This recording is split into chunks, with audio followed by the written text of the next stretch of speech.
Hello. Today we are going to look at general solutions to trigonometric equations. So equations like this, where we have sine theta is equal to minus a half. What's the general solution to that? Well, we already know ways of finding at least two solutions to that. The two different angles that are going to give us cos of an angle is equal to minus a half. We know how to do that using our unit circle. And that's actually most of this question. Just at the end, we're going to think a little bit more carefully about how rotation works, and that's going to lead us to what's called the general solution. Before we get into the question, just a quick note, this is a connected idea, or somewhat logically similar idea to, in the complex numbers section of our course, de Moivre's theorem. Particularly these two questions here have a certain amount of logical similarity to de Moivre's theorem. That doesn't mean anything right now, perhaps, but it will in the long run. So they're not the same idea, but it's important perhaps to know that they are a connected notion. Now, so find the general solution to cos theta is equal to minus a half, and we want to deal with theta in degrees. They can ask you these questions in degrees or radians. Whichever they ask you to do them in, you have to do them in those angles. Now, the beginning of these questions is identical to what we already know about using the unit circle to find different values, using our model triangles in the unit circle to find our different angles. So let's just do that. First things first, we have this is equal to minus a half. Let's use our model triangle, so let's get our reference angle, which we usually call alpha. So let's draw our little diagram for that. Triangle, right angle triangle, and we've got alpha in the corner. Cos is going to be adjacent over hypotenuse, so it's going to be adjacent is 1 and hypotenuse is 2. So cos of alpha, cos of our reference angle, this is again the angle that we would imagine is in the first quadrant of our unit circle.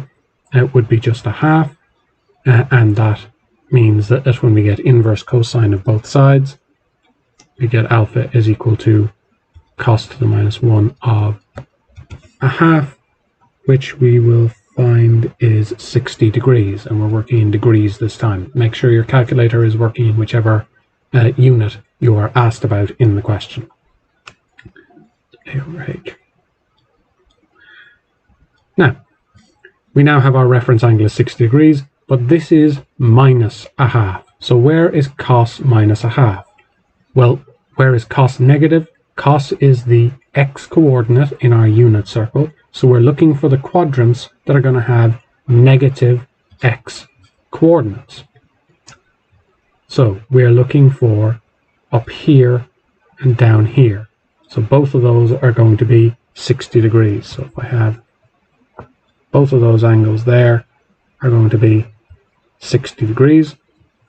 I'm going 60 degrees up from the negative x-axis and 60 degrees down from the negative x-axis. I'm doing that because I know I have negative x value. This cos theta is the x value in the unit circle.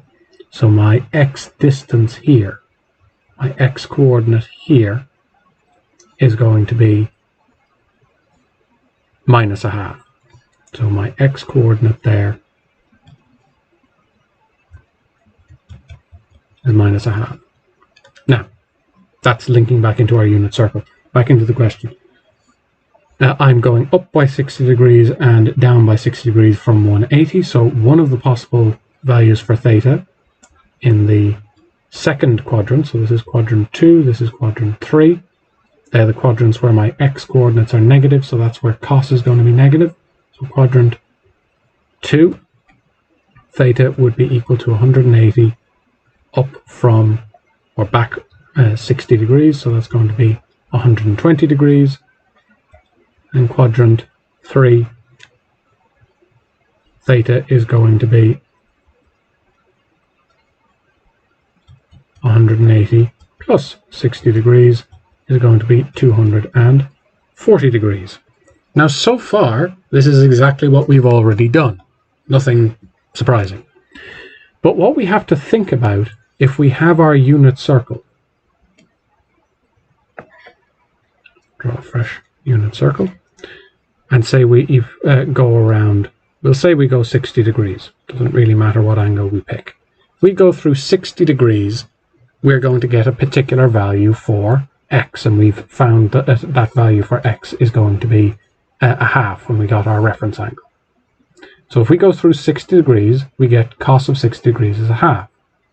But if we rotated through 360 degrees and went through an angle, so we went all the way around from here and rotated all the way around fully and then back up to an angle of 60 degrees again. So we have gone through an angle of 420 degrees.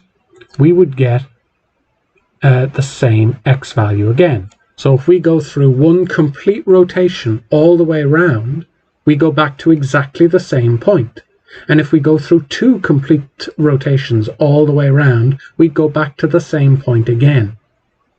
So these two solutions are valid, and any time we have this angle plus 360 degrees or plus 2 times 360 degrees or plus any number of complete rotations, we'd come back to exactly the same point, and cos of that angle would be minus a half.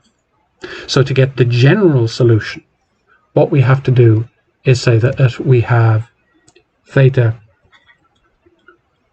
would be equal to 120 degrees plus any number of complete rotations, and n could be 0, 1, 2, 3, 4, 5. Or cos could be, or theta could be 240 degrees plus any number of complete rotations all the way around the circle. Because if we do a complete rotation, we go back to the same point again. That's the key extra step that we've got in these general solutions. And it's useful to be able to do this, and we'll see why in our third question.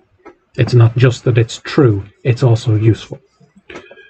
Now, find the general solution to cos of 2 theta is equal to root 3 over 2, theta in radians.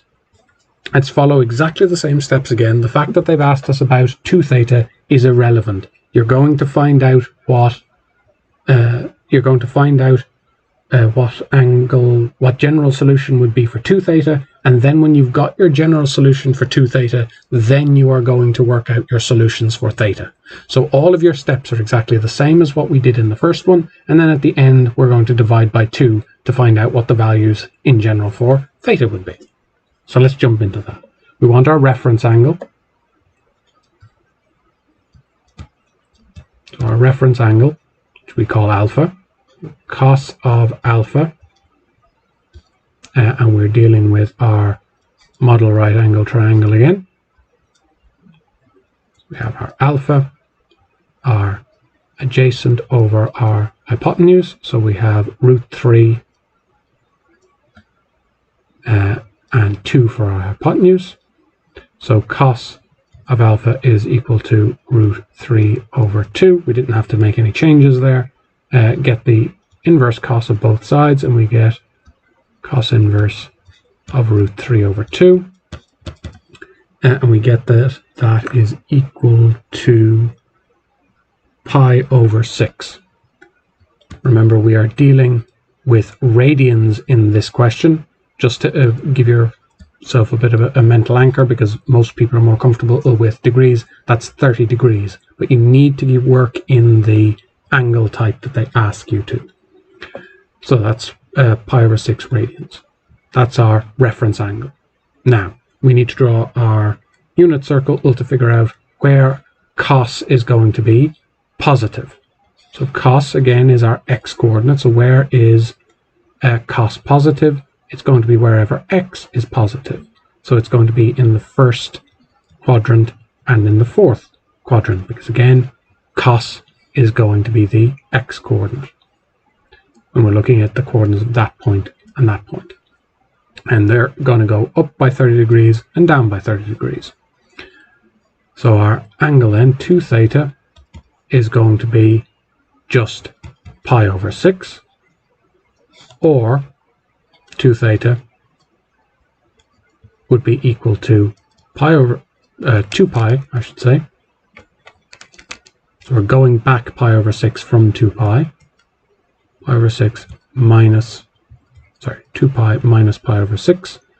When you work that out, 2 theta is going to be 11 pi all over 6. 12 pi all over 6 minus pi over 6 is 11 pi all over 6. Then our general solution to these is going to be, this is in our quadrant 1, this is in our quadrant 4. Our general solution then is going to be 2 theta is going to be 2 pi, it's going to be pi all over 6 plus any number of complete rotations would be 2 pi would be a complete rotation times n for the number of complete rotations. So 0 complete rotations, 1 complete rotation, 2 complete rotations, so on.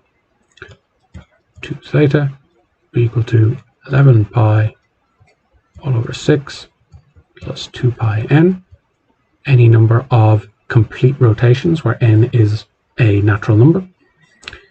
Now we've got what? The general solution. So this is the general solution for 2 theta, then divide both sides by 2 to find out what the general solution for theta would be.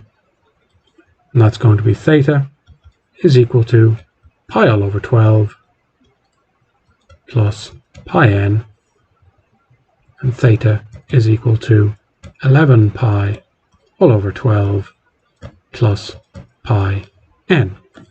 And that's our general solution for theta. Final instance, find all the solutions to this in the interval 0 degrees to 360 degrees. And we're going to do that in our next video.